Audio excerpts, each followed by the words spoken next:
बारे में। ये अगेन एक और इम्पॉर्टेंट क्वेश्चन है जो बहुत फ्रीक्वेंटली बोर्ड में पूछे जाते हैं इस टाइप के prove that this is a composite number 7 multiply by 9 multiply by 11 multiply by 13 multiply by 15 plus 13 is a composite number. ये आपको प्रूव करना है। अच्छा, इसको कैसे प्रूव करेंगे सर? इतना सारा मल्टीप्लाई करना है? हाँ, कर सकते हो। आपके पास यदि एग्जाम में बहुत सारा टाइम है और you are good with the calculation, तो आप इसको मल्टीप्लाई कर देना और मल्टीप्लाई करके देखना कंपोजिट आ रहा है या नहीं आ रहा है।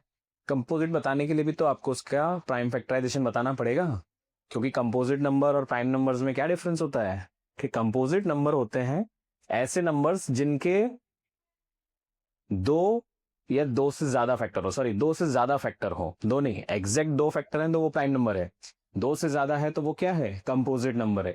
तो जब हमें यही बताना है कि ये कंपोजिट नंबर है और इसके दो से ज्यादा फैक्टर हैं, तो हमें मल्टीप्लाई करने की क्या जरूरत है? देखो, एक और ट्रिक है, एक और ट्रिक से बता सकते हो। कैसे? हम क्या करेंगे, इस पूरे नंबर को एक वेरिएबल असाइन कर देंगे कि let say z is equals to 7 into 9 into 11 into 13 into 15 plus 13। अब देखो, ऐसे क्वेश्चंस में आपको हमेशा दो या दो से ज्यादा टर्म्स मिलेगी और दोनों टर्म्स में कुछ कॉमन मिलेगा। यहां हमारे पास 13 कॉमन है, तो क्या मैं इसको ऐसे लिख सकता हूं, 13 कॉमन निकाल लिया and 7 into 9 into 11 into 15 plus 1। अब इसको मल्टीप्लाई कर देते हैं। क्यों? फिर से वही, बहुत टाइम है और आप कैलकुलेशन में अच्छे हो तो मल्टीप्लाई कर लो, बट हम तो कभी नहीं करते। 13 और मैं इस पूरे को एक और वेरिएबल असाइन कर दूंगा m, और यहां लिख देंगे where m is 7 into 9 into 11 into 15 plus 1। Okay, तो z मुझे क्या मिल गया? 13m। 13m तो मिल गया, लेकिन ये 13m से हुआ क्या? 13m से हुआ क्या? देखो, इससे ये हुआ, अच्छा कोई भी नंबर हो, कोई भी नंबर, कोई सा भी नंबर एक्स वाई जेड, कोई सा भी पॉजिटिव नंबर आप उठा लो, पॉजिटिव इंटीजर, उसके दो फैक्टर तो होते ही हैं। जैसे मैं ले लूं से 71, 71 के दो फैक्टर तो होंगे इसी। कौन कौन से? एक तो 1 और एक वो नंबर खुद। तो यहां तुम्हें क्या दिख रहा है, z के कितने फैक्टर हैं? Here z has 1 and z, दो फैक्टर तो 1 और z खुद हो गया। उसके अलावा देखो, एक 13 भी तो इसका फैक्टर है, क्योंकि z आपको मिल कैसे रहा है? m को 13 से मल्टीप्लाई करके। और m क्या है? m हमारा कोई दूसरा इंटीजर है, यानी m और 13 को मल्टीप्लाई करके आपको z मिल रहा है। इसका मतलब 13 भी इसका फैक्टर है। कितने फैक्टर हो गए? z के कितने फैक्टर हो गए? 1 z 13, और अभी तो एक बाकी है, m भी तो एक फैक्टर है इसका। तो z के कितने फैक्टर हो गए? हमारे पास 4 फैक्टर हो गए, 1 2 3 4। Here z has 1 z 13 and m as factor, और क्योंकि इसके दो से ज्यादा फैक्टर हैं, सो z is composite number. z क्या है? Composite number. देखो, कहीं मल्टीप्लाई करने की जरूरत पड़ी, बस छोटी सी डिटेल आपको पता होनी चाहिए कंपोजिट नंबर्स और प्राइम नंबर्स के बारे में, कि कंपोजिट नंबर्स क्या होते हैं, प्राइम नंबर्स क्या होते हैं। भाई, कंपोजिट नंबर वो होते हैं, फिर से रिवाइज कर देता हूँ, प्राइम नंबर वो होते हैं जिनके एग्जैक्टली दो फैक्टर हो, और कंपोजिट नंबर वो होते हैं जिनके दो से ज्यादा फैक्टर हो। ठीक है, तो यहां हमने वही कॉन्सेप्ट यूज किया है कि हमने ये बता दिया कि भाई z के दो से ज्यादा फैक्टर हैं, 1 z 13m, दो से ज्यादा फैक्टर हो गए तो कितने, क्या हो गया ये? Composite number.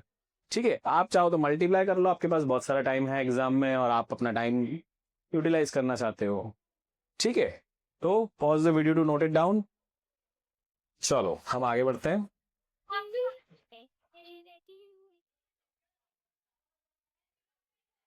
लो भाई, एक क्वेश्चन और आपके लिए, आपकी प्रैक्टिस के लिए, होमवर्क के लिए, इसको ट्राई करिएगा। कुछ नहीं करना, देखो एज यूजुअल आपको इसमें एक दूसरा वेरिएबल असाइन करना है। जैसे मैं इस बार पिछली बार z लिया था, इस बार x ले लेता हूं कि x इज इक्वल्स टू 15 17, 19, 21, 23,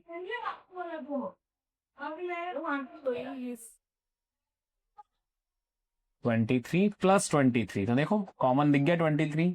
जैसे ही 23 कॉमन निकालोगे आपको एक और मिल जाएगा m। तो x के आपको मिलेंगे 4 फैक्टर, एक 1, एक x, एक 23 और एक वो m जो हमने पिछले क्वेश्चन में लिया था वैसा वाला। तो जैसे इसके 4 फैक्टर्स हुए, जैसे 4 फैक्टर्स हुए तो हम बोल सकते हैं कि भाई 2 से ज्यादा फैक्टर है, और 2 से ज्यादा फैक्टर है इसका मतलब ये क्या है, कंपोजिट नंबर है। Okay, clear? I think clear. चलो भाई नेक्स्ट क्वेश्चन, ये भी एक PYQ है, ये भी बोर्ड एग्जाम्स में कितनी बार पूछा गया है। Find the number which is exactly divisible bye 1 to 10 both inclusive, यानी आपको एक ऐसा नंबर ढूंढना है जो 1 to 10 सभी से डिवाइड होता हो, सबसे डिवाइड होता हो। अच्छा, डेफिनेशंस रिकॉल करो, सबसे डिवाइड होने वाले नंबर को क्या बोलते हैं? ऐसा नंबर जो बहुत सारे नंबर से डिवाइड होता हो, या फिर ऐसा बोलूं कि किन्हीं 2 नंबर से डिवाइड होता हो, किन्हीं 3 नंबर से डिवाइड होता हो, किन्हीं 4 नंबर से डिवाइड होता हो, तो उसको क्या बोलते हैं? That isn't it called LCM, lowest common multiple. Okay, तो यहां आपसे क्या बोला जा रहा है कि 1 to 10 का LCM निकालो। 1 to 10 का LCM, तो 1 to 10 का LCM ऐसे निकालेंगे 1 2 3 4 5 6 7 8 9 10 और शुरू हो जाओ, शुरू हो जाओ, रेलगाड़ी रेलगाड़ी शुरू कर दो। नहीं, ऐसा नहीं करेंगे, हम करेंगे वो नई वाली ट्रिक जो हमने पिछली क्लास में सीखी थी। सारे सबके प्राइम फैक्टराइजेशन लिख लो। 1 का 1, 2 का 2, 3 का 4 का 5 का 6 का 2 into 3, 7 का 7, 8 का 2 to power 3, 9 का 3 to power 2 और 10 का 2 into 5। और एलसीएम निकालने के लिए हम क्या करते हैं? एलसीएम निकालने के लिए हमें क्या करना है? एलसीएम निकालने के लिए हमें क्या करना है? सबकी मैक्सिमम पावर लेनी है। तो 2 की मैक्सिमम पावर 3, 2 to power 3, 3 की मैक्सिमम पावर 3 to power 2, 5 की मैक्सिमम पावर 5 to power 1, 7 की मैक्सिमम पावर 7 to power 1। इसके अलावा और कोई कंपोजिट नंबर है हमारे पास 2 3 5 7 के अलावा? करो मल्टीप्लाई, इसको मल्टीप्लाई करोगे आंसर आएगा 2520। 2520, इजंट इट अमेजिंग कि 2520 इज द स्मॉलेस्ट नंबर जो 1 to 10 सबसे डिवाइड होता है। 1 से लेके 10 तक सभी से डिवाइड होने वाला नंबर इस 2520। अकेला नहीं है लेकिन सबसे छोटा यही है, जो भी आएगा इसके बाद आएगा। ठीक है, अब तो थोड़ा थोड़ा एलसीएम का कॉन्सेप्ट समझ में आ रहा होगा कि एलसीएम क्या होता है। जैसे मैं इसी में यहाँ पे तुम्हें एक क्वेश्चन और, जैसे हम क्वेश्चन देख लेते हैं, pause the video to note it down, काफी इंपॉर्टेंट क्वेश्चन है, एमसीक्यूज में बहुत बार आया हुआ है, PYQ है ये भी 2520। और आप चाहो तो इसको एज ए डायरेक्ट रिजल्ट भी याद रख सकते हो कि 1 to 10 के बीच में सभी नंबर से डिवाइड होने वाला सबसे छोटा नंबर इज 2520। ओके, चलो एक क्वेश्चन और देखते हैं इससे रिलेटेड।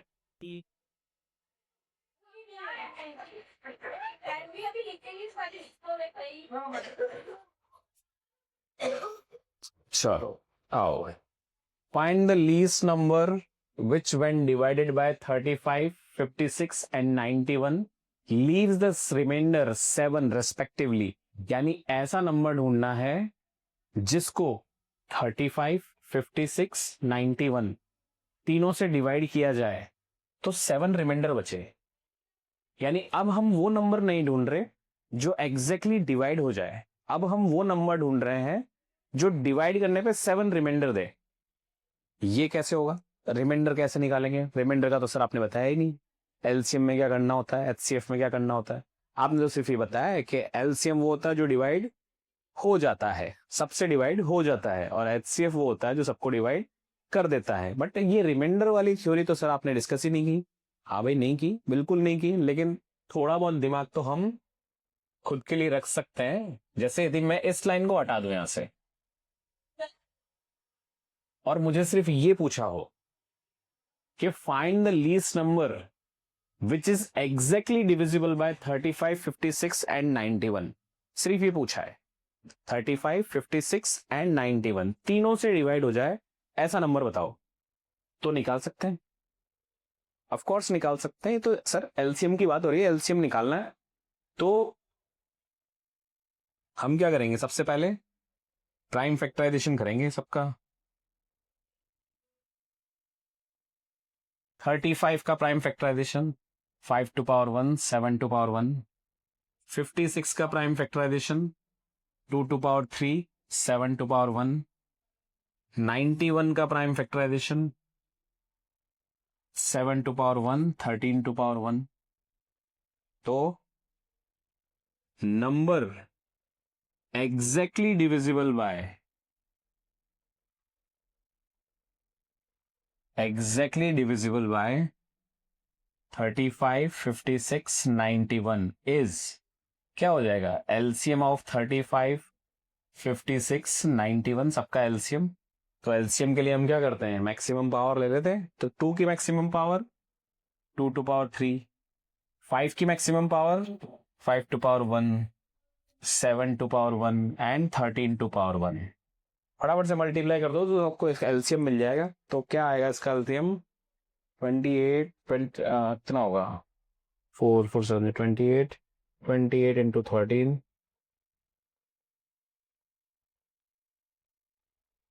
3640, यानी 3640 वो नंबर है जो इनसे डिवाइड होता है। बट हमें डिवाइड करने वाला थोड़ा ढूंढ रहे थे, है ना। इधर देखो रफ फर्क, देखो रफ फर्क, चलो आओ इधर देखो रफ फर्क में आपको आपके सारे सवालों के जवाब मिलेंगे। हमने कहा 3640 इज द स्मॉलेस्ट नंबर जो इन तीनों से डिवाइड होता है, एलसीएम है। अब चेक कर लें क्या 35 से डिवाइड हो रहा है क्या, हाँ कर लेते हैं।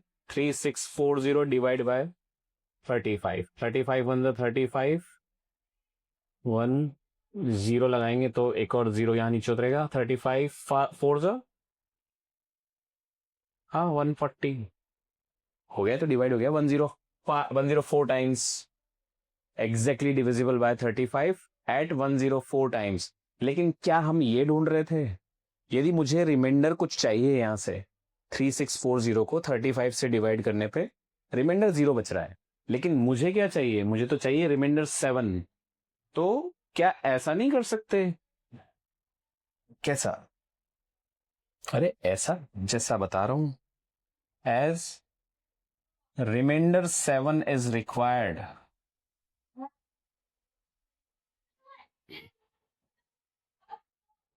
सो रिक्वायर्ड नंबर इसमें 7 ऐड कर दूं, 3640 प्लस 7 दैट इज 3647। अब आप 3647 को इन तीनों नंबर से डिवाइड करो, आपको रिमाइंडर 7 मिलेगा। क्यों मिलेगा 7, क्योंकि 3640 जो है वो कंप्लीटली डिवाइड होता है इससे। हमने क्या किया, हमें जो क्वेश्चन दिया गया था, चलो एक बार और क्वेश्चन को रिवाइज कर लेते हैं कि क्वेश्चन क्या था। क्वेश्चन ये था कि हमें एक ऐसा नंबर चाहिए जो 35, 56 एंड 91 से डिवाइड करने पर 7 रिमाइंडर दे, राइट। देखो इधर रिमाइंडर 7 चाहिए था आपको, तो हमने क्या किया, पहले वो नंबर ढूंढ लिया जो एग्जैक्टली डिवाइड होता है। और वो कैसे ढूंढा, बाय टेकिंग द एलसीएम, ये एलसीएम। और एलसीएम में यदि मैं 7 ऐड कर दूं तो मुझे रिमाइंडर 7 मिल जाएगा। अब रिमाइंडर 7 नहीं चाहिए आपको, 5 चाहिए था, तो 5 ऐड कर लेते। 4 चाहिए था, 4 ऐड कर लेते। लेकिन 5 4 7 रिमाइंडर जो भी चाहिए आप वो ऐड कर देंगे। लेकिन रिमाइंडर की जगह यदि आपसे ऐसा कह दिया जाता, find the smallest perfect square number जो 35, 56 एंड 91 तीनों से डिवाइड हो, परफेक्ट स्क्वायर नंबर। ये तुम्हारा होमवर्क है आज का, परफेक्ट स्क्वायर नंबर कैसे निकालेंगे यदि परफेक्ट स्क्वायर बोल दिया जाए तो। ठीक है, ये हम डिस्कस करेंगे अपने अगले लेक्चर में। चलो आगे बढ़ते हैं।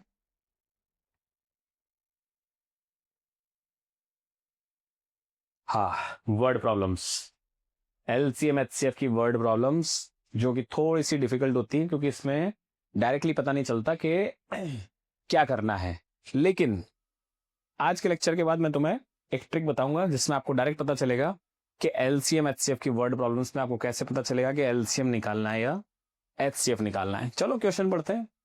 6 bells commences tolling together at the end, toll at an interval of 2, 4, 6, 8, 10, यहाँ कॉमा है,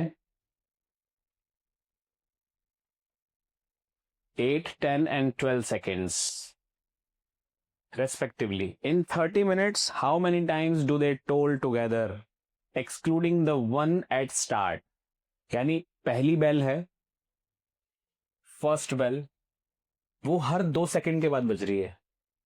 यानी कब कब बजेगी वो? 2 सेकंड पे, 4 सेकंड पे, 6 सेकंड पे, 8 सेकंड पे, एंड हैंड्स ऑन चलती जाएगी। सेकंड बेल कब बजेगी? 4 सेकंड पे, 6 सेकंड पे, सॉरी 4 सेकंड के डिफरेंस पे बज रही है ना, तो सॉरी 4 सेकंड पे, 8, 12, 16, यानी हर इतने सेकंड्स के बाद बजेगी। ऐसी तीसरी बेल 6 सेकंड पे, यानी कि 6, 12, 18, 24। फोर्थ बेल कब बजेगी? 8 सेकंड्स पे, यानी 8, 16, 24, 32। फिफ्थ बेल कब बजेगी? 10 सेकंड्स पे, 10, 20, 30, 40। और सिक्स्थ बेल बजेगी 12 सेकंड्स पे, 12, 24, 36, 48 एंड हैंड्स ऑन। तो आपको बताना है कि जब स्टार्टिंग में पहली बार ये दोनों सारी बेल्स एक साथ बजी, कभी तो स्टार्ट हुई होंगी, स्टार्टिंग पॉइंट तो कभी रहा होगा। सपोज सुबह 8 बजे बज गई, कि सुबह 8 बजे बजी हैं, एक साथ सारी बेल्स एक साथ बजी, तो आपको बताना है कि दोबारा ये एक साथ कब बजेंगी। दोबारा नहीं पूछा, आपसे पूछा हुआ है कि 30 मिनट में एक साथ कितनी बार बजेंगी। तो पहले तो हम ये पता लगा लेते हैं कि ये कितने सेकंड्स के बाद दोबारा एक साथ बजेंगी। तो देखो कितने सेकंड्स के, देखो भाई फर्स्ट और सेकंड बेल तो कॉमन देख लो, 4 सेकंड के बाद दोबारा बज जाएंगी, एक साथ बजेंगी 4 सेकंड के बाद। सेकंड और थर्ड 12 सेकंड्स के बाद। थर्ड एंड फोर्थ कुछ कॉमन दिख रहा है, हाँ 24 सेकंड्स के बाद। फोर्थ एंड फिफ्थ आगे 40 आएगा 40 सेकंड्स के बाद। ऐसे फिफ्थ और सिक्स 60 आएगा 60 सेकंड्स के बाद। तो दो दो बेल्स का तो आप निकाल सकते हो, लेकिन हम क्या निकाल रहे हैं यहाँ पे? हमें निकालना है कि 6 की 6 बेल्स का क्या निकाल रहे हैं हम? 6 की 6 बेल्स का कॉमन टाइम कि कितनी बजे निकलेगी। तो ऐसा नहीं लग रहा कि ये सब जो मैंने नंबर्स लिखे हैं ये इनके मल्टीपल्स हैं और हम 6 के 6 का कॉमन मल्टीपल निकाल रहे हैं। तो कुछ समझ में आया, कुछ स्ट्राइक किया कि हम क्या निकालना चाह रहे हैं? हम निकाल रहे हैं इसका एलसीएम। तो आओ एलसीएम निकाल लेते हैं। पूरा ही सब क्लीन कर देता हूं, हाँ ना। तो 2 का एलसीएम कैसे निकालेंगे?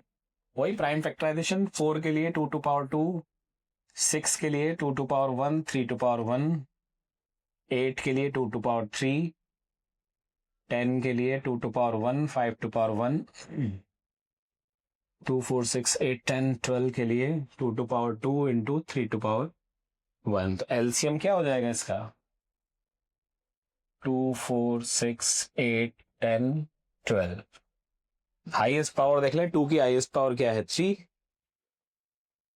और 5 की हाईएस्ट, सॉरी 3 की हाईएस्ट पावर 1, और 5 की हाईएस्ट पावर 1। तो देखो कितनी बार बज गई है?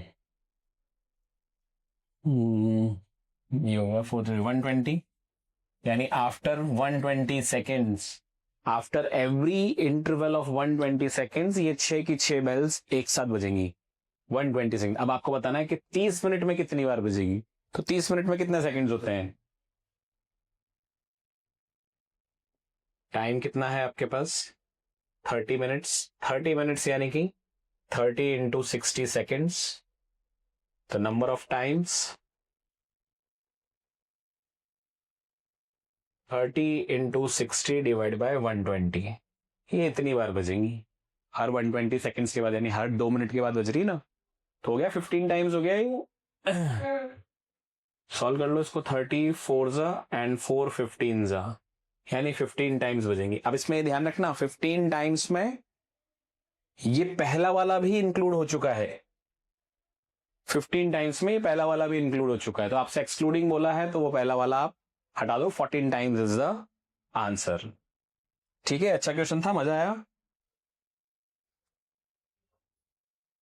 चलो next, same question, same type का क्वेश्चन है।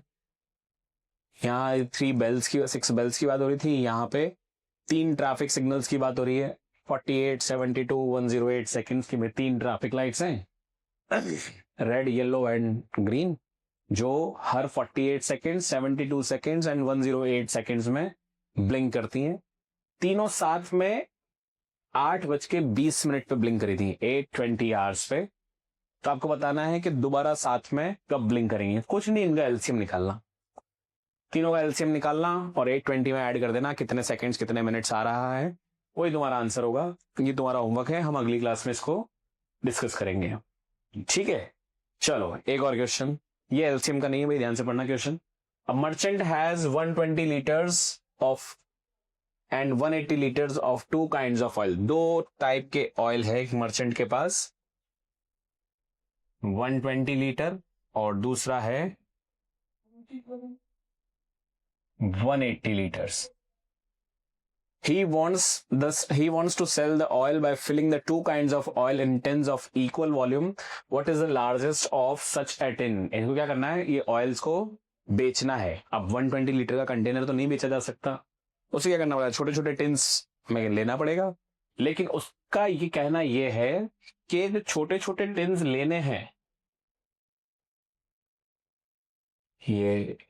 ये सब सेम वॉल्यूम के होने चाहिए, यानी इन सब का साइज सेम होना चाहिए। यानी कि इसका, जैसे यदि मैं फॉर एग्जांपल ले लूं कि मुझे 6 लीटर के या 7 लीटर्स के चाहिए, तो 7 लीटर्स, क्या 7 लीटर इसको डिवाइड कर पाएगा? क्या इसको डिवाइड करा? 9 लीटर्स ले लेते हैं कि भाई 9 लीटर्स के कंटेनर ले लेते हैं, तो 9 इसको तो डिवाइड कर देगा, 20 कैंस बन जाएंगे, लेकिन 9 इसको डिवाइड नहीं करेगा। तो कहने का मतलब यह है कि मुझे ऐसा वॉल्यूम चूज करना है कैंस का जो इन दोनों को एग्जैक्टली डिवाइड कर दे। अच्छा, एग्जैक्टली डिवाइड कर दे, इसका मतलब हम क्या ढूंढना चाह रहे हैं? हम क्या ढूंढना चाह रहे हैं? दोनों का कॉमन फैक्टर। और क्योंकि हमसे बोला हुआ है ग्रेटेस्ट, ग्रेटेस्ट मतलब वो फैक्टर जो है सबसे बड़ा होना चाहिए, बड़े से बड़ा वॉल्यूम लेना है। तो क्या करना है हमें? एचसीएफ निकालना है भाई। हमसे बोला जा रहा है एचसीएफ निकालने के लिए। देखो कहीं मेंशन किया है क्वेश्चन में कि एचसीएफ निकालो, लेकिन प्रॉब्लम ही ऐसी दी है कि हमें आइडिया लगाना ही पड़ेगा कि एलसीएम निकालना है या फिर एचसीएफ निकालना है। तो वही एचसीएफ निकालने के लिए आप क्या करें, एचसीएफ निकालना हो या एलसीएम निकालना हो, प्राइम फैक्टराइजेशन तो करना ही पड़ेगा। तो प्राइम फैक्टराइजेशन से शुरुआत करते हैं। 120 का प्राइम फैक्टराइजेशन क्या होगा? ये हो जाएगा भाई 2 to power 3, 3 to power 1, 5 to power 1, correct. और 180 का होगा 2 to power 2, 3 to power 2 into 5 to power 1। हाँ, 36 5 से 180। ओके, एचसीएफ क्या होगा दोनों का? एचसीएफ नहीं, इसको ऐसे नहीं लिखेंगे, इसको हम लिखेंगे ग्रेटेस्ट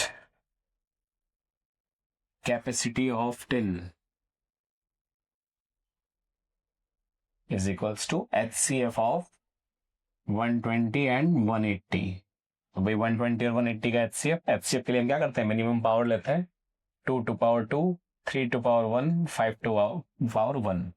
60 आ गया, 60 लीटर्स, यानी हर टिन जो है वो 60 लीटर का होगा। अच्छा, इसमें एक चीज और ऐड हो जाती है, इस टाइप के क्वेश्चंस में एक चीज और ऐड हो जाती है, ये कभी कभी केस स्टडीज में आ जाता है, केस स्टडी बेस्ड क्वेश्चन में बनता है ये क्वेश्चन इस टाइप का।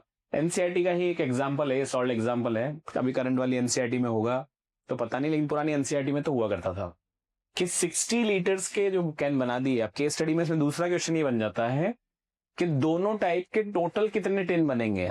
जैसे हमने निकाल लिया अभी 60 लीटर, तो इसके कितने टिन बनेंगे? 2 टिन बन जाएंगे 60 लीटर के।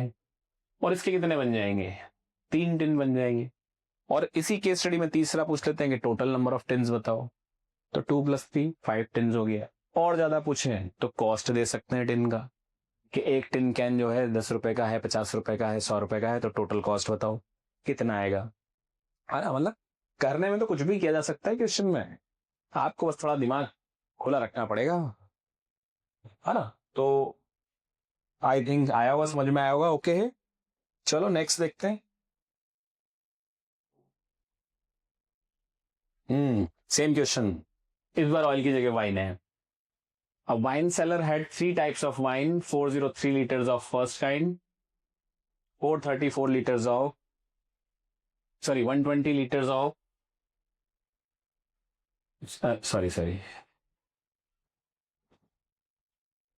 हाँ, 403 liters of first kind, 434 liters of second kind, and 465 liters of third kind. Find the least possible number of cars of equal size in which different types of wine can be filled without mixing. Without mixing किए, दोनों तीनों type की wine को mix किए बिना, छोटे छोटे, जैसे पिछले क्वेश्चन में टिन कैन्स की बात हो रही थी, वैसे इस क्वेश्चन में आपसे पूछा जा रहा है कि छोटे छोटे टिन या कास्ट कंटेनर को बोलते हैं जिसमें वाइन्स को स्टोर किया जाता है। वाइन्स बहुत बड़े बड़े वुडन बैरल्स में बनती हैं, उसके बाद उनको छोटे छोटे कास्क में स्टोर किया जाता है, छोटे कंटेनर्स में। जैसे ऑयल के जो आपने बहुत बड़े बड़े ड्रम देखे होंगे, ओके, उनमें से छोटे छोटे कंटेनर्स में निकाला जाता है जिनको टिन कैन कहा जाता है ना। मिलते हैं शॉप्स वगैरह में, 15 लीटर्स में आता है, 5 लीटर्स में आता है। वैसे ही वाइन के केस में उसको कास्क कहा जाता है, वो भी वुडन के होते हैं लेकिन थोड़े छोटे होते हैं। तो आपसे ये पूछा हुआ है कि जैसे पिछले क्वेश्चन में 6 लीटर आंसर आया था, कि उसमें इतनी छोटी साइज के कितनी क्वांटिटी है या कितनी उनकी कैपेसिटी के आपको कास्क लेने पड़ेंगे। ठीक है, ये भी तुम्हारा होमवर्क है, इसको हम करेंगे अगली क्लास में, डिस्कस करेंगे।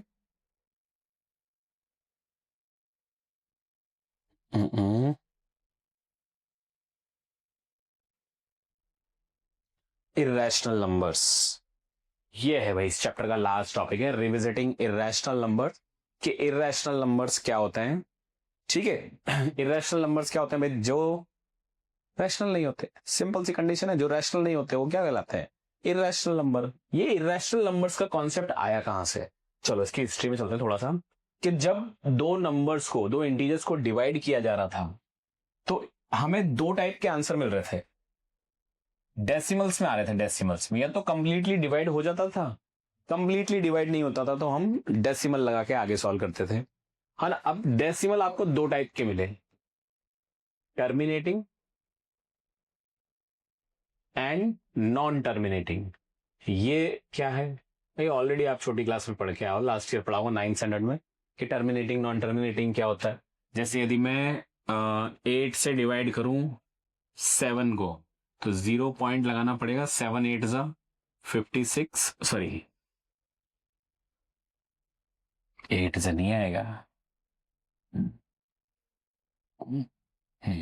8 8 जा 64, क्या बचेगा 6, डेसिमल लगी रहा है तो 0, 8 7 जा 56, 4 बचा, डेसिमल लगी रहा है तो 0, तो 8 5 जा 40, खत्म खत्म खत्म हो गया भाई, खत्म हो गया, रिमाइंडर 0 बच गया।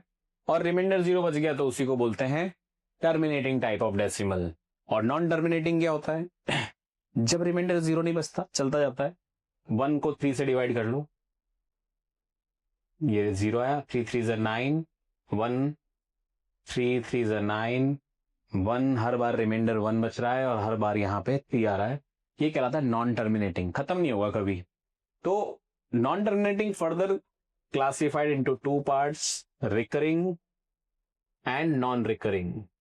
अच्छा, नॉन रिकरिंग एंड रिकरिंग क्या था? कि भाई रिकरिंग में तो ये देखो बार बार एक ही डिजिट आपको मिल रही है, आगे बढ़ते जा रहे हैं बढ़ते जा रहे हैं बढ़ते जा रहे हैं, 3 3 3 3 आता जा रहा है, ये कहलाता है recurring. Non terminating but recurring. And non recurring क्या होता है? कि कभी कोई particular set of digit repeat नहीं होता, हमेशा डिवीजन चलता जाएगा और कोई particular set of digit repeat नहीं होगा, और उन्हीं को बोला गया था इर्रेशनल नंबर। ये आपने पढ़ा हुआ छोटी क्लास में 9th स्टैंडर्ड में। जैसे √2, 2 का स्क्वायर रूट फाइंड करो आप, या 3 का स्क्वायर रूट फाइंड करो, कभी भी नहीं आएगा, कभी भी डेसिमल जो है वो खत्म नहीं होगा और particular set of digit repeat नहीं होगा। ये कहलाते हैं इरेशनल नंबर। ये डेफिनेटली यही पढ़ा है लास्ट ईयर, यही होता है √2 √3 √5, यही सब जो non terminating non repeating type of decimals होते हैं उनको हम इरेशनल नंबर्स बोलते हैं। और इनको ऐसा इसलिए बोलते हैं क्योंकि इनको हम पी बाई क्यू के फॉर्म में कन्वर्ट नहीं कर सकते हैं, है ना। तो यहां देखो मैं तुम्हें बताऊंगा वो रैशनल नंबर्स के लिए हम कौन कौन सी कंडीशंस ध्यान में रखते हैं कि can be in form of P by Q, P by Q के फॉर्म में उसको लिखा जा सके, पहली कंडीशन। दूसरी condition, P and Q both should be integers, दोनों इंटीजर्स होने चाहिए। तीसरी condition, Q should not be zero, denominator zero नहीं होना चाहिए। एंड चौथी condition, P and Q are coprimes, coprimes coprimes coprimes. ये क्या होता है कोप्राइम्स? ये तो आपने बताया नहीं सर। हाँ बिल्कुल नहीं बताया, ऑफ कोर्स नहीं बताया, यहां बताने वाला था ना, इसलिए नहीं बताया। कोप्राइम्स क्या होता है? ऐसे दो नंबर्स जिनका HCF 1 हो वो कहलाते हैं कोप्राइम्स। HCF 1 हो कोप्राइम्स कहलाते हैं। सर इससे अच्छा तो आप बताते ही मत, ये तो क्या ही बताया आपने कि HCF को 1 हो तो कोप्राइम होते हैं। भाई ये डेफिनेशन है कोप्राइम्स की, लेकिन ये रैशनल नंबर में क्या कर रही है? देखो, आओ इधर आओ, अभी समझाता हूं। 4/6 रैशनल नंबर है, हाँ रैशनल नंबर है, बट क्या ये एक्चुअल रैशनल नंबर है? नहीं, ये इक्विवेलेंट रैशनल नंबर है। किसका इक्विवेलेंट है? 2 2s 2 3s, ये 2/3 का है। 2/3 का इक्विवेलेंट फ्रैक्शन है, सॉरी इक्विवेलेंट रैशनल नंबर है 4/6। और भी बना सकते हो, 4/6 हो गया, 6/9 हो गया, 8/12 हो गया, एंड हैंसन चलता रहेगा, बहुत सारे चलते रहते हैं, सब इक्विवेलेंट फ्रैक्शन होते हैं। लेकिन क्या ये सब, इनको आप रैशनल नंबर्स बोल सकते हो? ये एक्चुअल रैशनल नंबर नहीं है। एक्चुअल रैशनल नंबर 2/3 है, वो उसके इक्विवेलेंट रैशनल नंबर है। तो यहां देखो 2 और 3 का HCF क्या है? 1 आएगा। 4 और 6 का HCF क्या है? 2 आएगा। 3 और 6 और 9 का HCF क्या आएगा? 3 इज द HCF। क्यों? क्योंकि 3 से मल्टीप्लाई करके निकाला है उसे हमने, 4 से मल्टीप्लाई करके निकाला है। तो यही वो कंडीशन है कि किसी भी नंबर के रैशनल होने के लिए जरूरी है कि न्यूमरेटर और डिनोमिनेटर दोनों का HCF 1 होना चाहिए, दोनों नंबर जो है वो को प्राइम्स होने चाहिए। और ये कंडीशन बहुत इंपॉर्टेंट हो जाती है आने वाले क्वेश्चन में, थ्योरम में। तुम्हारा चैप्टर 1 की ही एक और थ्योरम है, वहां ये बहुत काम आएगी। इसी की हेल्प से प्रूव किया जाता है कि कोई भी नंबर रैशनल है या इरेशनल है ना। और आज की एक छोटी सी टिप और दे देता हूं मैं तुम्हें, थोड़ा पुराना टॉपिक है, अब नहीं आता, लेकिन आप किसी ओलंपियाड एग्जाम में NTSC वगैरह में बैठ रहे हैं तो वहां पूरे पूरे चांसेस हैं कि आपको बोल दिया जाए, जैसे आपसे बोल दिया जाए कि विदाउट एक्चुअल डिवीजन बताओ ये टर्मिनेटिंग है या नॉन टर्मिनेटिंग है। ये कुछ साल पहले अभी पोस्ट कोविड ये एक एग्जाम में असर्शन रीजन में भी ऐसा पूछा था कि असर्शन में दिया हुआ था ऐसा कोई नंबर और लिखा था कि इट इज टर्मिनेटिंग, और रीजन में भी लिखा हुआ था। रीजन नहीं बताता हूं कि कैसे पता चलता है टर्मिनेटिंग है या नॉन टर्मिनेटिंग है। P/Q में if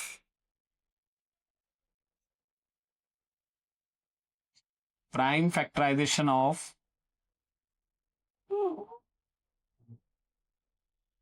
Q is in form of 2 to power m into 5 to power n, then P/Q is terminating। तो ही वो टर्मिनेटिंग होगा, अदरवाइज वो टर्मिनेटिंग नहीं होगा। ये क्या लिख दिया सर? भाई इंपॉर्टेंट चीज है, वीडियो पॉज करके लिख लेना। ये पूछ रहे हैं रीजन में था, ये जब मैंने बताया कि असर्शन रीजन में आया था तो ये पार्ट रीजन में लिखा था। इसका क्या मतलब होता है? आप क्या करो, 3250 के प्राइम फैक्टर्स करो। तो मैं कर देता हूं इधर 3250 के प्राइम फैक्टर्स कितना होगा? 5 6 30, सॉरी 5 6 30, 5 5 25 0, 5 13 5 कितना हो जाएगा? 5 2 10, 5 6 13, 2 एंड 2 1। तो देखो इसके प्राइम फैक्टराइजेशन में कौन कौन है? 3 तो 5 है, एक 2 है, एक 13 है। तो इस स्टेटमेंट का मतलब ये है कि यदि डिनोमिनेटर के प्राइम फैक्टर्स में या तो सारे 2 होने चाहिए या सारे 5 होने चाहिए या फिर 2 और 5 दोनों हो, तो ही वो टर्मिनेटिंग है। यदि 2 और 5 के अलावा कोई और नंबर आ रहा है तो वो 110% नॉन टर्मिनेटिंग होगा। जैसे यहां 13 आ रहा है, 17 डिवाइड बाय दिस आप कर लो, दिन भर बैठ के करो, ये कभी टर्मिनेट नहीं होगा, यानी कभी आपको रिमाइंडर 0 नहीं मिलेगा। तो ये एक इंपॉर्टेंट टॉपिक है जो असर्शन रीजन में आज की डेट में भी पूछा जाता है कभी कभी। हालांकि डिलीटेड है, एनसीईआरटी में नहीं है अब, लेकिन always predictable, unpredictable, board is always unpredictable, कुछ भी पूछ लेते हैं। और बोर्ड के पास पूछने का एक रीजन ये भी है क्योंकि ये स्टेटमेंट 9th की एनसीईआरटी में क्वेश्चन में दिया हुआ है। ओके, तो आप ये क्लेम नहीं कर सकते कि आउट ऑफ सिलेबस से नहीं पूछ लिया, है ना? तो रोना नहीं, समझ के चलना। वीडियो को पॉज करो, ये लिखो। आज के लिए इतना ही, अगली क्लास में हम और आगे डिस्कस करेंगे इस टॉपिक का के 1-2 क्वेश्चंस करेंगे, होमवर्क डिस्कस करेंगे, कुछ क्वेश्चन एनसीईआरटी के करेंगे, तब हमारा ये चैप्टर खत्म हो जाएगा। कुछ 1-2 पीवाईक्यूज और डालने की कोशिश करूंगा मैं इसमें। तब तक के लिए गुड बाय एवरीवन।